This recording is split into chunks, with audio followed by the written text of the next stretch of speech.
اعوذ باللہ من الشیطان الرجیم بسم اللہ الرحمن الرحیم وبہ نستعین اللہم رزقنی فیہ رحمت الایتام واطعام الطعام وافشاء السلام وصحبت الکرام بطولک یا ملجأ العاملین اللہم صل علی محمد وآل محمد وعجل فرجہم۔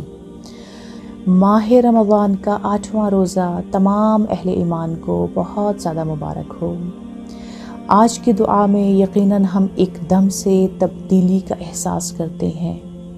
گزشتہ 7 دنوں کی دعاؤں میں ہم خداوند متعال سے مانگتے رہے کہ خدایا ہمارے روزوں کو قبول کر لے، ہمارے روزوں کو صائمین کے روزے قرار دے، ہمارے قیام کو قائمین کا قیام قرار دے، ہمیں مستغفرین میں سے قرار دے۔ پروردگارہ ہمیں حق تلاوت قرآن ادا کرنے کی توفیق دے دے، خدایا تو ہم سے قبول کر لے۔ لیکن آج ہم اس تبدیلی کا احساس کر رہے ہیں کہ یہاں پر اب ہم حقوق ناس کی ادائیگی کو خدا سے مانگ رہے ہیں۔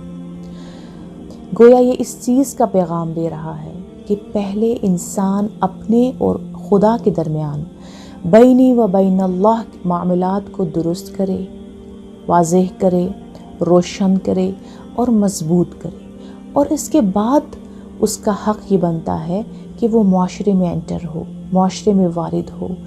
گویا معاشرے میں کی ہوئی تمام اس کی خدمات اگر خدا کی خاطر نہیں ہیں تو اس کا مطلب وہ تمام زحمتیں رائیگاں جا سکتی ہیں۔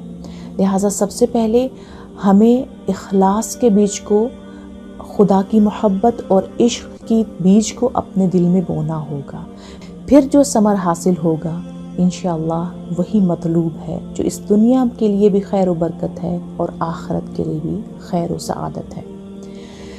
آج سب سے پہلے ہم خداوند متعال سے کیا مانگ رہے ہیں؟ اللہم ارزقنی فیہ رحمت الایتام، اے اللہ میرے نصیب میں لکھ دے، میرے رزق میں لکھ دے کہ میں یتیم پروری کروں، یعنی یتیموں کے ساتھ شفقت سے پیش آؤں، رحمت سے پیش آؤں، جس کے بارے میں مولا امیر المومنین ہمیں وصیت کر گئے، آخری پیغام ہمیں دے گئے، اللہ اللہ بالایتام، خدا را یتیموں کا خیال رکھنا، کہیں ایسا نہ ہو کہ کبھی وہ بھوکا سو جائیں۔ یہ یتیم پروری بہت سی رحمتیں لیے ہوئے ہیں کہ امام باقر علیہ السلام فرماتے ہیں اگر تم چاہتے ہو کہ رحمت الہی تمہارے شامل حال ہو جائے اور تم جنت میں داخل ہو جاؤ تو یتیم پروری کرو۔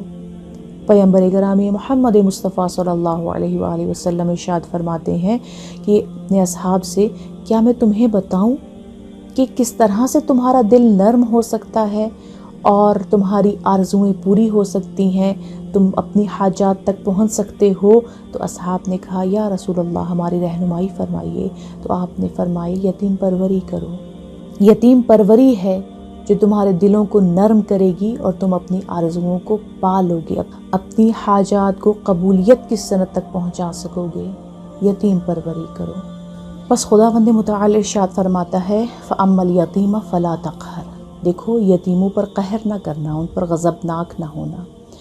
یتیم وہ بھی ہے کہ جس کا باپ نہیں ہے، یتیم وہ بھی ہے جو بن ماں کے ہے۔ ایک مرتبہ امام صادق علیہ السلام یتیم پروری پر گفتگو فرما رہے تھے کہ کسی نے سوال کیا کہ مولا لفظ یتیم کب تک کی ایج کو صادق آتا ہے کہ اس کو یتیم کہا جائے؟ امام ارشاد فرماتے ہیں کہ جب حد بلوغت تک پہنچ جائے اور اپنے پیروں پر کھڑا ہو جائے اس وقت تک وہ یتیم ہے۔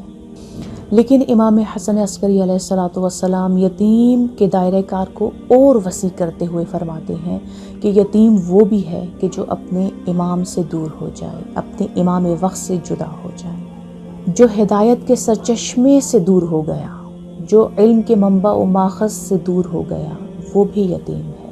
لہٰذا ان سے بھی رحمت اور شفقت سے پیش آؤ اور ان کی ضرورت کو بھی پورا کرو۔ جس طرح سے بن باپ کے بچوں کو فائنینشلی سپورٹ کی ضرورت ہے اور بن ماں کے بچوں کو محبت، شفقت اور نگاہ لطف کی ضرورت ہے، اسی طرح سے جو اپنے امام سے دور ہو جائے اسے ہدایت، علم اور آگاہی کی، شعور کی ضرورت ہے، معرفت اور بصیرت کی ضرورت ہے۔ وَمَا عَلَيْنَا إِلَّا الْبَلَاغُ، کبھی انسان یہ سوچ کر نا امید نہ ہو کہ نہیں ہدایت کی کوئی راہ نہیں مل رہی۔ علماء صاحبان علم اور مبلغین کی ذمہ داری ہے بلاغ، یعنی ہدایت کرنا، ان تک پہنچانا کہ پیغمبر گرامی محمد مصطفیٰ صلی اللہ علیہ وآلہ وسلم کو بھی خداوند متعال کی جانب سے پیغام آتا ہے، وما علینا الا البلاغ۔ آپ کا کام پہنچانا ہے، نتیجے پر نگاہ نہیں رکھنی۔ خداوند متعال لیس علی الانسان الا ما سعی، کوشش کو دیکھتا ہے۔ آپ کو کوشش کرنی ہے، نتیجے پر نگاہ نہیں رکھنی ہے۔ جیسے حضرت یونس علیہ السلام کی زندگی میں ہمیں ملتا ہے کہ آپ نے کئی سال تبلیغ کی، لیکن چند افراد کے سوا کوئی ایمان نہیں لاتا، اور جب خداوند متعال کی جانب سے عذاب کا وعدہ آتا ہے تو لوگ طعنہ و تشنیع دیتے ہیں، اے یونس کب سے عذاب کے وعدے دے رہے ہو، وہ خدا کا عذاب آتا کیوں نہیں؟ کہ حضرت یونس علیہ السلام نے، کہ روایت کہتی ہے 10 سال آپ نے وہاں پر تبلیغ کی، جس علاقے میں وہاں پہ سوائے 2 افراد کے کوئی ایمان نہیں لا رہا۔ حضرت یونس علیہ السلام نے خدا کی بارگاہ میں شکوہ کیا تو خداوند متعال کی جانب سے جواب آتا ہے، اے یونس اب عذاب الہی مقدر ہو چکا ہے، آپ یہاں سے سفر باندھ لیجئے۔ جب آپ صاحبان ایمان کے ساتھ، اہل ایمان کے ساتھ اس سفر کا آغاز کرتے ہیں اور اس علاقے کو خیر باد کہتے ہیں، آپ کے ذہن میں ایک سوچ آتی ہے کہ خدایا میں نے اتنا عرصہ یہاں پر تبلیغ کی، کوئی فائدہ نہیں ہوا۔ لیکن یہی وہ سوچ تھی جو ان کی آزمائش کا سبب بن گئی۔ اسی طرح سے ایک شخص معصوم کے پاس آتا ہے اور وہ آ کر کہتا ہے کہ میرا ہمسایہ بہت برا ہے، بہت بد اخلاق ہے، میں کیا کروں اب اس کے ساتھ؟ کہ ہمسائے کی حقوق بھی ادا کرنے ہیں لیکن وہ اتنا بد اخلاق ہے، میں اس کے ساتھ کیسے رہوں؟ تو آپ نے کہا کہ اگر تم مجھے بتاؤ کہ تپتی صحرا پہ کسی بیمار شخص کو دیکھو گے تو تم کیا کرو گے؟ اس پہ غضبناک ہوگے یا اس پہ رحم کرو گے؟ آپ نے فرمایا میں اس پہ رحم کروں گا، وہ بیمار ہے، وہ مریض ہے۔ تو آپ نے فرمایا اسی طرح وہ انسان جو غضبناک ہوتا ہے، جو بد اخلاق ہے، وہ بھی بیمار ہے، وہ بھی روحانی مرض کا شکار ہے، تم اس پر رحم کھاؤ۔ جس طرح سے اس جسمانی مرض میں مبتلا شخص پر رحم کھاتے ہو، روحانی امراض میں مبتلا اشخاص کو جب دیکھو تو ان پر رحم کھاؤ۔ اور آگے بڑھ کر ہم خدا سے دعا کرتے ہیں، وَإِطْعَامَ الطَّعَامِ، اے اللہ ہم اس ماہ رمضان میں توفیق دے کہ ہم لوگوں کو کھانا کھلا سکیں، سیر کر سکیں، افطاری دے سکیں۔ اور یقیناً ہم سب جانتے ہیں کہ ماہ رمضان میں ایک خرمے سے یا ایک گھونٹ پانی سے، حتیٰ بعض روایات کہتی ہیں جو نہیں کر سکتا آدھے خرمے سے بھی، آدھے کھجور سے بھی اگر کوئی افطار کروا لے تو بہت زیادہ اجر و ثواب ہے کہ خداوند متعال اس کو آتش جہنم اس پر حرام کر دیتا ہے۔ وَإِفْشَاءَ السَّلَامِ، اور سلام کو رواج دو، رائج کرو، مرسوم کرو۔ جس طرح سے خداوند متعال ارشاد فرماتا ہے اقیموا الصلاۃ، نماز ادا کرو نہیں کہا نماز کو قائم کرو۔